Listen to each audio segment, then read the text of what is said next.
Ang video na to ay tuturuan ko kayo kung paano natin i-turn off yung active status natin dito sa Facebook or sa Messenger para di nila alam na active tayo dito sa Facebook or sa Messenger. So ito yung ating gagawin para i-turn off natin. Yan. Once na nandito na tayo sa Messenger or sa Facebook, click lang natin yung ito kapag naka-turn on yung active, ganito yung itsura.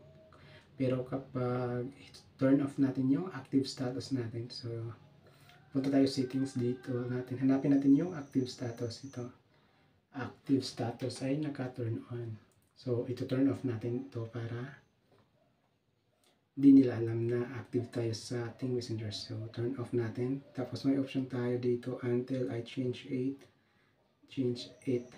for 1 hour, for 8 hours, until 8 custom. So click natin yung custom, or okay, click natin yung okay. Tapos yung oras kung kailan. So naka-turn off na yung active status natin dito. Balik tayo sa ating Messenger dito.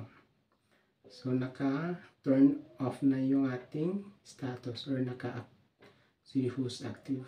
So wala na tayong makikita na active status natin dito.